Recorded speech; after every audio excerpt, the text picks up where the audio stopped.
In the last video, we already discussed about the history and the evolution of group theory, and ultimately we end up with the symmetricity. So in this video, we are going to start where we left in the last video, and ultimately end up with the ultimate definition of the formal definition of group theory. First of all, uh, after Galois, actually Galois never gave the abstract definition of group theory. Just he study about the permutations, what you already what you already saw in the our last video, the permutation, and ultimately he gave us the conclusion that a 50-degree equation does not have any solution with coefficients. We cannot deduct the solution of a 50-degree equation with the coefficients. Okay, but he never gave the formal definition of group theory. But in mathematics, uh, the main motive is uh, to make the things generalize. Okay, so ultimately, uh, I mean, 1930s, Galois ultimately permuted the group intuitively. So, anyways, after that, in 18, I mean, mathematicians studied Galois, I mean, theory, and they astronomized, and ultimately all mathematicians was trying to to decode what the properties actually the permutation group has, and ultimately the the what Galois was using in the permutation group, they tried to imply the same properties in other sets. Okay, anyways, in 1854, first Cayley defined the abstract definition. Okay, actually in Galois, in what Galois did, Galois actually gave us a formal a symmetric a permutation group. Okay, a permutation group that we already saw in our last video. This kind of thing Galois actually, we discussed in our last video, and ultimately actually, that we saw that there was an identity, there was an inverse and associativity, there was also associativity, and also if we start with any permutation, we again end up with a permutation which permutation is already in this set. Okay, so this is the closeness. Okay, closeness, that's mean if we take any two elements of a set, then after composing it, we end up with the same set. Okay, so this is the closeness. Okay, these properties actually Galois never wrote the properties, but he used these properties you know you use these properties frequently. Okay, but after Galois, Arthur Cayley tried to wrote the axiomatic definitions or definition that what Galois used. Okay, he wrote the identity, the inverse, but he not wrote about the associativity. Okay, associativity. He wrote the abstract definition of group, but he not completed. I mean, still the definition of modern group was still, I mean, far behind. So uh, after that, ultimately Walter von Dyck, okay, he gave the ultimate formal definition of group, the modern definition. Okay, but before all that, the thing that I want to tell you here, that when ultimately mathematicians mm, found the properties, I mean what the properties that was using. Okay, so mathematicians were trying to uh, imply the same properties in other set. Actually mathematicians found that in just not only in the permutation set, in any other set. Okay, if we can find the same properties. Okay, let's say a real number. Okay, real number. So for real number, okay, let's say we define addition. So let me define the addition like it. I mean, when we add something in real number, we need two numbers. Okay, we need two numbers. Okay, let's say A and B belongs to R, and to add them, we A plus B. These kind of things. Okay, so can we do it like this, that let's say addition is a function. Can we define addition as function r cross r, 2r, and this is a function, so a b, and we end up with a plus b. Can we do it? Yes, we can do it, because we can do this addition like this. Okay, so mathematicians found that in this case, okay, in this case also, for addition in real number, okay, if we add any number, let's say a belongs to r is any number, and b equal to 0, then a plus b is a, and b plus a is again a. That's mean whatever a is, if b is 0, then we end up with this number, with the same number. Okay, that's mean b actually nothing, actually the the work of b is nullified here. Okay, and for real number, okay, but one thing again noticeable is that except 0 there is no other number, okay, which we can add with a, we will end up a. There is no other number that is like 0. I mean, if we don't have any other number that we add up, if we add with a, then we will end up with a, only 0. So 0 is the unique kind of number which actually, after adding it with any number, we will end up with this number. Okay, and after that, again one thing noticeable is that if a is a number in real number, okay, and then minus a is also in real number. Okay, if 2 belongs to the r, minus 2 is also in r. Okay, so 2 plus minus 2, we end up with 0. So that's mean for each element in r, there exists a element for each element. Okay, for each element in r, let's say a, there exists an element b belongs to r such that a plus b equal to 0. That's mean the identity. Okay, and again one thing noticeable is that in r, if we add any two number, if we take any two number from our real number and we add them, then again we end up this the resultant number is again belongs to r. And other thing is again noticeable is that one more thing that is noticeable is that addition is associative. That's mean if a plus b plus c is equal to a plus b plus c for all a b, okay, this thing happens with r. Okay, so for all a b c belongs to r. So this is actually not a right way to write the associativity. I will tell you in next video surely that what is the right way to write an associativity and what is the fault of writing this kind of thing. Okay, in associative case. Okay, so anyways, now the next thing that, so we found that in real number the addition is obeying the rules that we already saw in our last video, that there is an identity, that the uh, addition has inverse, and we have the associative property and the closeness. Okay, let me take another example. Let's say z, that's mean all integers. Again we can define this like this to z.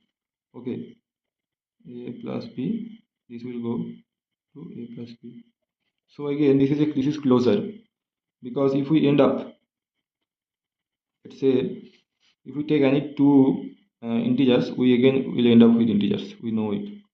And for an integer, let's say 2 belongs to z, minus 2 is also belongs to z, for which 2 plus or minus 2 is equal to 0. Okay, and if we add 0 with any other number, we will end up with 2. Let's say 2 is, I mean here I am taking 2 for our convenience, but you can take any number. You can, a belongs to z, this also result will also hold, and also associativity, because if you take, let's say, 2 plus 3 plus 1 is same as 2 plus 3 plus 1. Okay, 4, 6. Both the case, so associative property also holding in this case. So, and lot other examples. So the thing that is noticeable here is that the properties that were applicable for the permutation group, I mean that Abel defined. Okay, the same properties were applicable for real number, for Z, and in our, and I can construct thousands of examples, thousands of examples. Okay, where these properties are holding. Okay, so Galois, so ultimately mathematicians thought that if these properties are actually applicable here, okay, so it is very much advantageous for us. Now one question that comes, what the advantage and why we are actually trying to apply the properties for real number and Z, okay, or other sets. Why now this is very much actually easy to understand with the example. Let me give you an example that if you are making chicken kosa, there is certain recipes. Okay, chicken kosa, if you are making chicken kosa, then there is some certain recipes for chicken kosa. Okay, and if you are making chicken, let's say rezala, then there are also certain recipes. Let's say you are making chicken chop, then there are also some certain recipes. But if you try to remember all the recipes individually, it is very much difficult for you to remember. Okay, now if you study about these recipes and you ultimately come to the conclusion that there are four four actually items which are actually in the intersection. Okay, so if we remember these four intersections individually, then we don't have to remember all the ingredients individually. We don't have to remember all the ingredients individually. Okay, so it is very much easier for us to remember, to study about the dishes. So same kind of thing is happening here. Actually, this is, I mean, in easier manner, this is an advantage. But in if you study further in group theory, you can see the advantages clearly. Okay, but this is for beginner level. You can see this is an advantage. Okay, so it's like this. Okay, for a set, for I mean, let's say there are a lot of sets I can define, and I can see that the same properties are applicable for I mean for other sets only also. So this is very much easier for me to study about the properties of these sets. Okay, the same properties are applicable for real number, for Z. So if we study about the properties of real number, we can apply the same properties in Z. Okay, so this is the advantage. Okay, what actually mathematicians, so and they, for this they try to make a lot of examples. So this is the advantage of this is the thing, this is, I mean, advantage. Okay, so main thing was mathematicians are trying to do that. Yes, so our motive is to accumulate all the properties.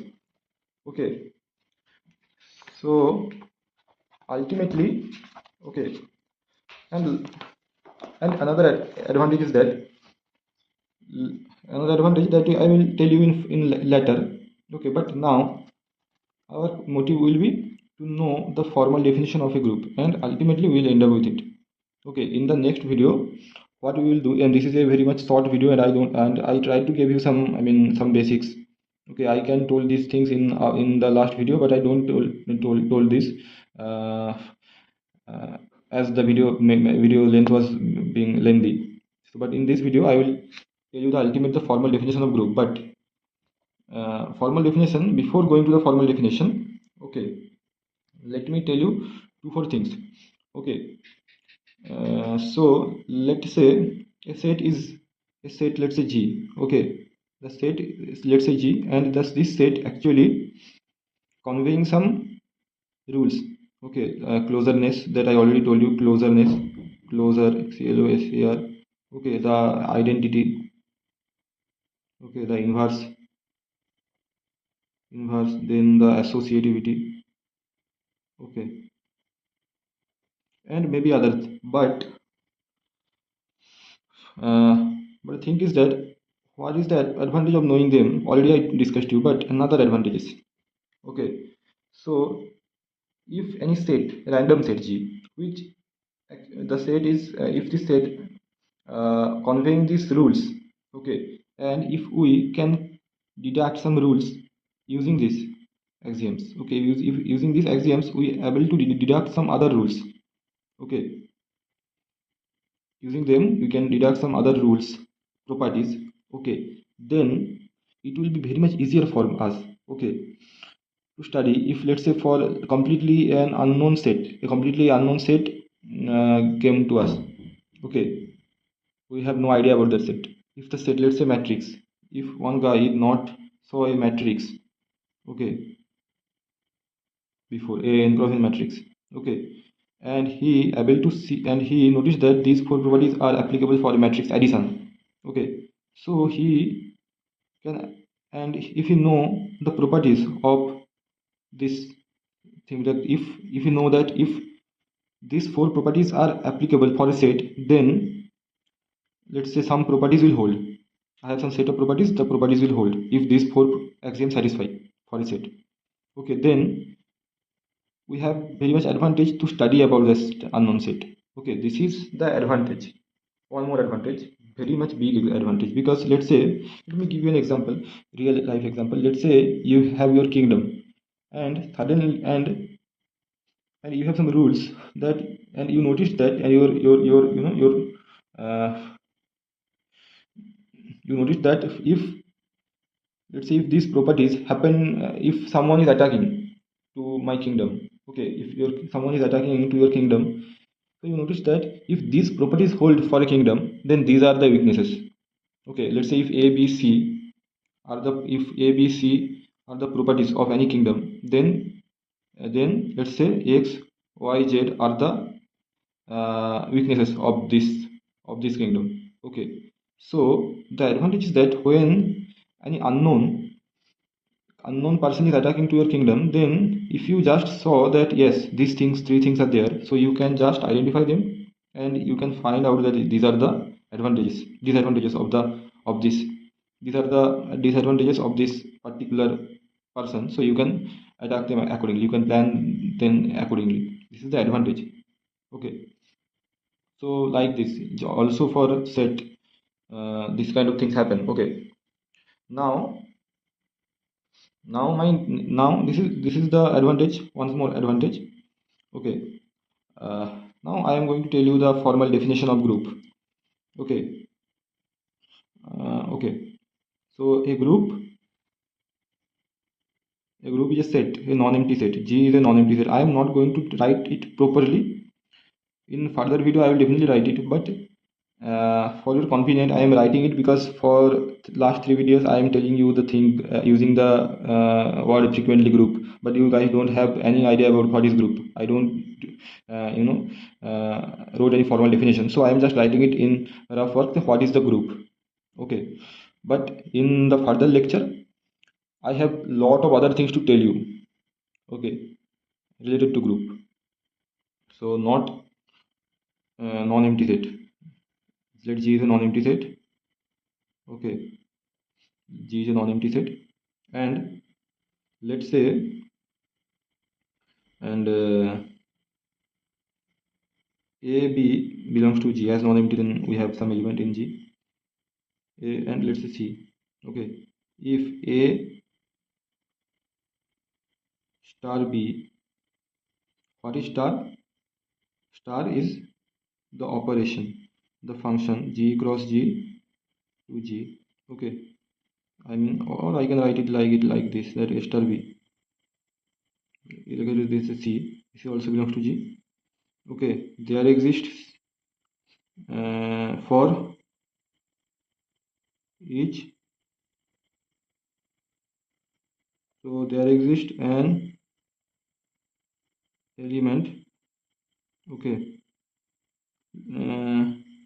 E belongs to G, such that a star, I mean let's say a comma E equal to star. If we commute it, this also give us, end up with it, or I can write it A star E, or like this you will also end up with it. Okay, again for all A belongs to G. Okay, again for each, concentrate on the word each, for each A belongs to G, there exists B belongs to G such that star AB equal to BA is E. Okay, and ultimately star will also satisfy the associative law. Okay, star AB, okay, star let's say C, comma C. Okay, that's mean star A star B, comma C, and that will okay, star C, and this is equal, this thing is equal to star A comma B star C is equal to star, oh sorry, I wrote it wrong, in wrong manner, B star C, and ultimately we will end up with A star B star C. Okay, this is the associative law. I think some students not able to understand what I did here, but don't worry, this video was just the continuation to make the loopholes clearer for you. So what I missed actually in the last two videos, and I think my thought process was that to complete them. So I will tell all the things in the in my in the upcoming videos properly. I will complete all those things and will try to come, and if you're not able to understand, no need to worry about, I will complete all those things. Okay, so this is the thing. uh, this is for all. See you in the next video. Thank you.